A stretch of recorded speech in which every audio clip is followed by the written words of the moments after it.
शायद आप नहीं जानते होंगे कि राहु और केतु के गोचरफल को या उनके फलित को कैसे देखा जाता है। ये बहुत ही गूढ़ विषय है जिस बारे में मैं आपको जानकारी दूंगा। राहु और केतु का गोचरफल या इनका फलित कभी भी साधारण ग्रहों की तरह नहीं देखा जाता है कि जैसे हम मंगल का गोचरफल, बुध का गोचरफल देखते हैं कि इस भाव में स्थित हैं तो ये फल देंगे, उस राशि में स्थित है तो वो फल देंगे। ऐसे इनका राहु और केतु का गोचरफल को नहीं देखा जाता है। लेकिन इससे पहले कि मित्रों ये चर्चा शुरू करूं, इस बारे में आपसे बात करूं, आपसे एक विनम्र निवेदन है कि कृपया चैनल को सब्सक्राइब और वीडियो को लाइक कीजिएगा। आपका यह समर्थन हमें बहुत आत्मबल प्रदान करता है। तो चलिए चर्चा शुरू करते हैं। राहु और केतु का गोचरफल को देखने का तरीका यह होता है कि ये कहा गया है कि कुंजवत केतु और शनिवत राहु, मतलब मंगल की तरह केतु और शनिदेव की तरह राहु। तो इसमें आपको सबसे पहले अपनी कुंडली में अगर आप राहु का गोचरफल देख रहे हैं तो शनिदेव की स्थिति देखनी पड़ेगी, और केतुदेव का अगर गोचरफल देख रहे हैं तो मंगलदेव की स्थिति देखनी पड़ेगी। तभी आपको इसका एग्जैक्ट रिजल्ट मिल पाएगा, क्योंकि इनका फल जिस राशि में ये बैठे हुए हैं उनके अधिपति की तरह, और राहु का फल शनिदेव की स्थिति आपके कुंडली में कैसा है उसके अनुसार होगा, और केतु का फल जिसके राशि में बैठे हुए हैं उसके अधिपति की स्थिति क्या है, और मंगलदेव की स्थिति आपके कुंडली में कैसा है इस पर निर्भर करता है, पूर्णतः निर्भर करता है। इस विषय में दोस्तों आगे भी हम लोग चर्चा करते रहेंगे।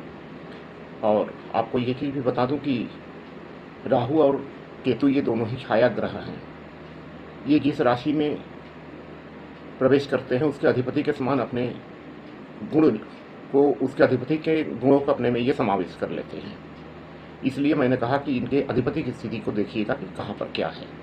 और नैसर्गिक रूप से राहु के अंदर शनिदेव के गुण होते हैं और केतुदेव के अंदर मंगलदेव के गुण होते हैं।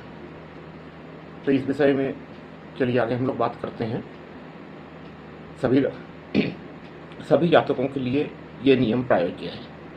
सभी जातक इस चीज़ को देखेंगे कि सभी राशि के जातक कि उनकी कुंडली में शनिदेव की स्थिति और मंगलदेव की स्थिति कैसी है।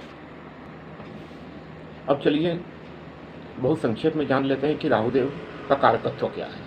राहुदेव कारक है माया के, भ्रम के, जिसे हम इल्यूजन कहते हैं, उसके कारक हैं। विदेशी संस्कृति के कारक हैं, विदेशी भाषा के कारक हैं,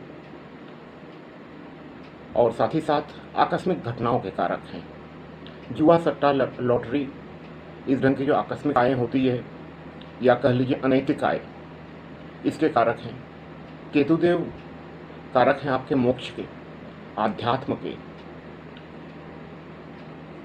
मुख्य रूप से केतुदेव की जो स्थिति होती है ये डिटैचमेंट कराते हैं, या यूँ कह लीजिए कि एक ट्रांसफॉर्मेशन कराते हैं। जिस भाव में बैठ जाते हैं उस भाव से संबंधित ट्रांसफॉर्मेशन सामने आती है। तो चलिए अब आपका राशि का हाल जान लेते हैं कि क्या होने वाला है। वृष राशि के मित्रों, आपके लिए राहुदेव बहुत कुछ लेके आए हुए हैं। 18 मई 2025 से राहुदेव अपने मित्र शनिदेव के मूल त्रिकोण राशि कुंभ राशि में प्रवेश करेंगे, और केतुदेव सिंह राशि में प्रवेश करेंगे, सूर्य की राशि में। हालांकि ये उनकी शत्रु राशि है।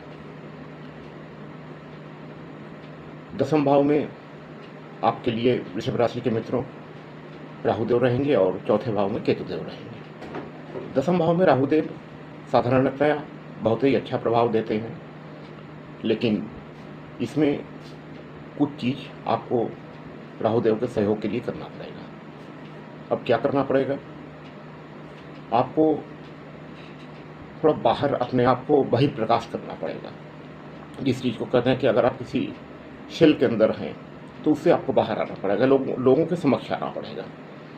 ये आपके करियर में बहुत ही उन्नति देंगे, व्यापार वृद्धि देंगे, नया व्यापार की शुरुआत आप कर सकते हैं। बस सावधानी ये बरतनी है कि आप भ्रम की स्थिति से बचिएगा। और दूसरी चीज़ ये है कि अपने पिता के स्वास्थ्य का थोड़ा ख्याल रखिएगा।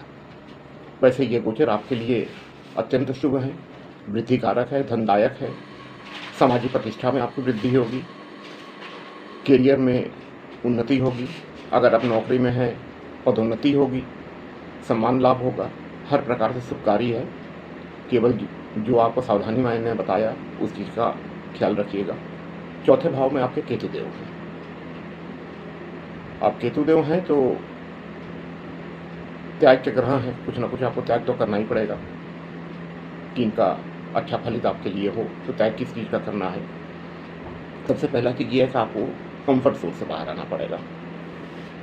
कंफर्ट जोन में अगर आप रहेंगे तो आपके करियर में आपको आपकी वृद्धि नहीं होगी। कंफर्ट जोन से बाहर आइए, आपके करियर में नई ऊंचाइयाँ आपका इंतजार कर रही हैं। दूसरा चीज़ कि माता का स्वास्थ्य का इस दौरान ख्याल रखिएगा, और ये चीज़ का ख्याल रखिएगा माता से संबंध न बिगड़े, क्योंकि डिटैचमेंट के ग्रह हैं, थोड़ा बहुत दिक्कत इसमें आ सकती है। और साथ ही साथ आपका स्थान परिवर्तन का भी योग बना हुआ है। अगर आप कहीं ट्रांसफ़र चाहते हैं तो आपको मनचाही जगह पे ट्रांसफ़र मिलेगा। मकान वगैरह आप बदलना चाहते हैं तो इसकी प्रबल संभावना है कि ये इच्छा भी आपकी पूरी हो जाए। मिला जुला के ये गोचर राहुदेव और केतुदेव का वृष राशि के जातकों के लिए बहुत ही शुभ है। इस समय का भरपूर सदुपयोग कीजिए। ईश्वर से कामना है कि आपका समय बहुत शुभ हो।